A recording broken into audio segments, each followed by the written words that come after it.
నల్గొండ జిల్లాకి, ఉమ్మడి ఆంధ్రప్రదేశ్కి, ఈ దేశానికి దాదాపు 60 ఏళ్ల పాటు నాయకత్వం వహించింది. ఇటు రాష్ట్రంలో అటు కేంద్రంలో కాంగ్రెస్ పార్టీ ఉండే. 55-60 ఏళ్ళు నాయకత్వం వహించిన కాంగ్రెస్ పార్టీ 2014కు పూర్వం ఏం చేసిందయ్యా నల్గొండకి అంటే, ఒకవైపు మూసి నిండా మురికి నింపి ఒకవైపు గబ్బు లేపింది.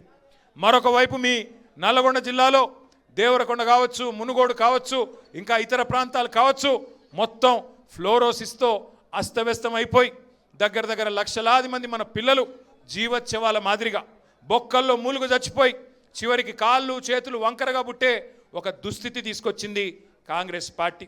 ఎన్నడూ మిర్యాలగూడ కానీ, సాగర్ కానీ, హుజూర్ నగర్ కానీ, కోదాడ కానీ, తుంగతుర్తి కానీ, సూర్యాపేట కానీ టైలెండ్ గ్రామాలకి ఎన్ఎస్పి ఉన్నా ఎన్నడూ టైలెండ్ గ్రామాలకి నీళ్లు కూడా ఇవ్వని పరిస్థితి కాంగ్రెస్ పార్టీది.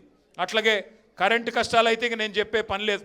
అర్ధరాత్రి దొంగలు వచ్చే కరెంటు కోసం ఆ కావల గాయడానికి పోయి చచ్చిన రైతులు ఎంతమందో నాకంటే బాగా మీకు తెలుసు. ఆ కరెంటు షాకులతో, పాము కాట్లతో ఇబ్బంది పడి చచ్చిపోయిన రైతులు ఎంతమందో నాకంటే బాగా మీకు